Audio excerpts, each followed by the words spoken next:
धन्यवाद। जय Hind.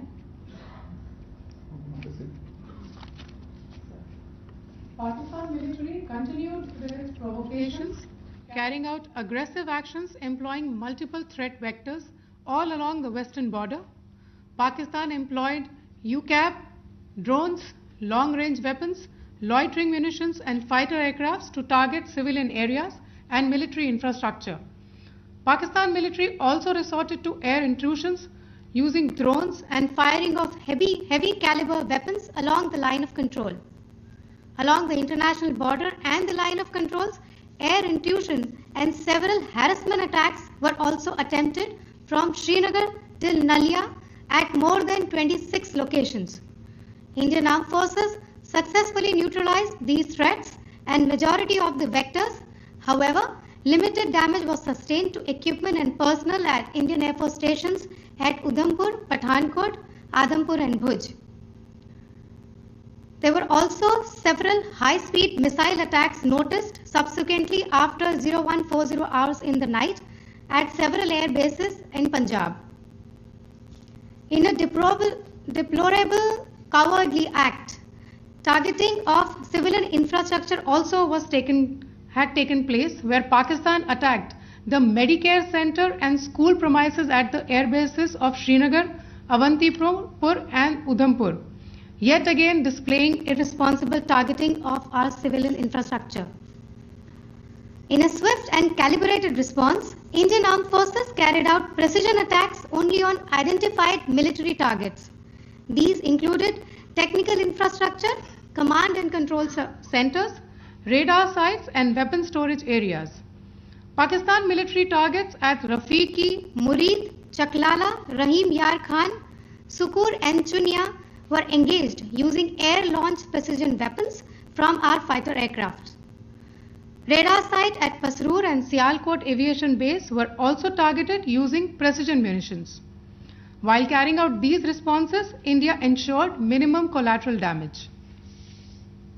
Pakistan has also attempted to execute a continued malicious misinformation campaign with claims of destruction of Indian S-400 system at Adhampur, destruction of airfields at Suratgarh and Sirsa, BrahMos base at Nagrota, RT gun positions at Derangyari and Chandigarh forward ammunition depot, with heavy damages to other military stations being propagated on social media.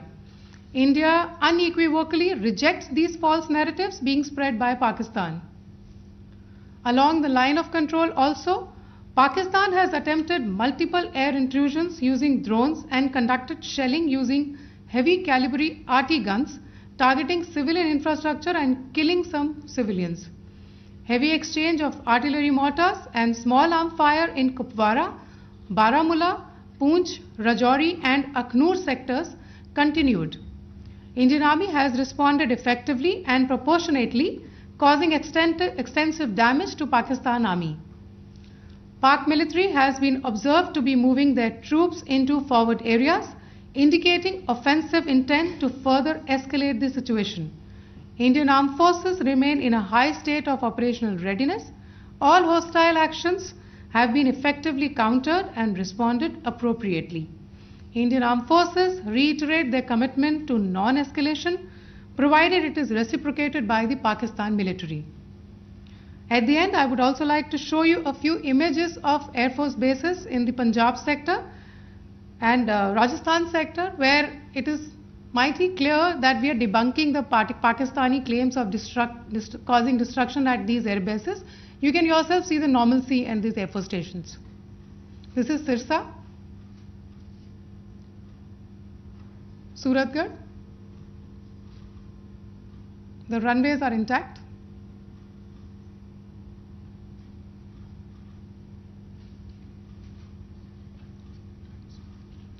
There are also time stamps, just notice, they are also time stamped.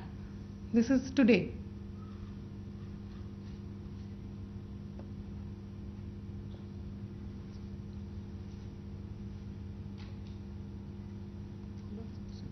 Yes.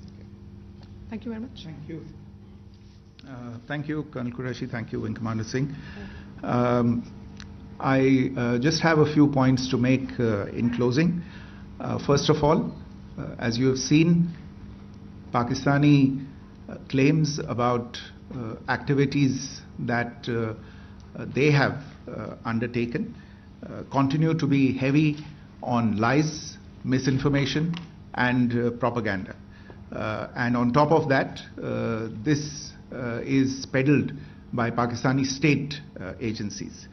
The claims that they have made about attacking and destroying various places, various military installations and facilities, as has been pointed out by my colleagues here this morning, are completely false.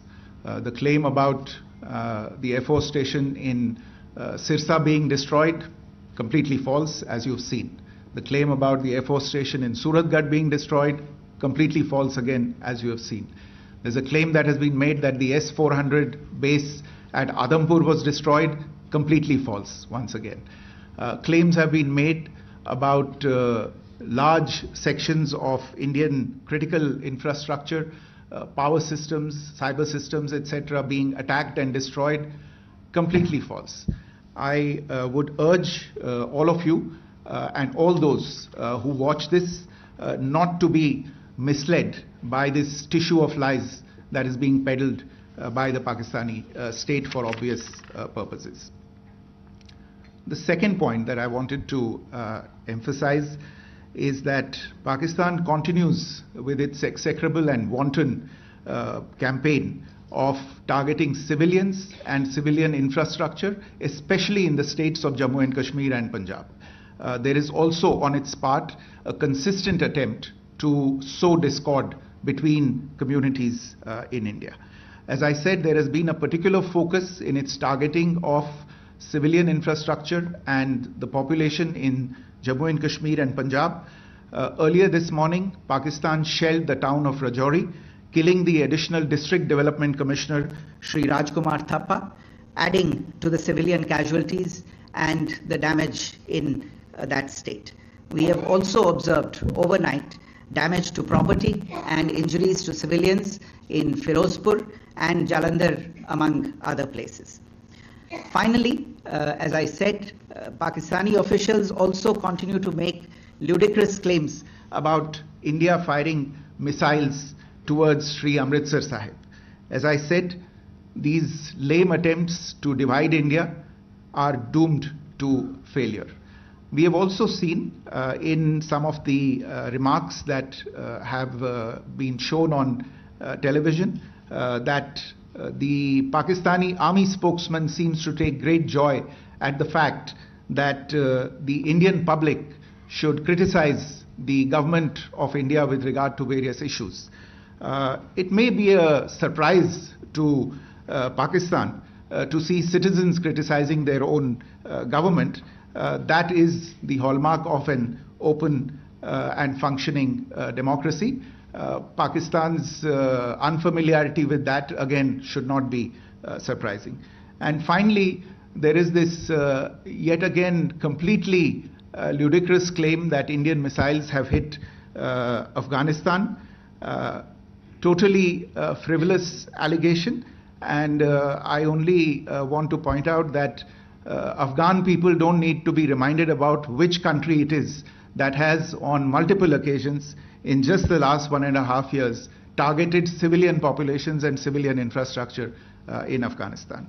Ladies and gentlemen, as you would have gathered from this morning's briefing, we are dealing with an evolving situation. Accordingly, today we don't have the time to take questions, but we will continue to update you on this situation as we go along. Thank you all very much for joining us this morning.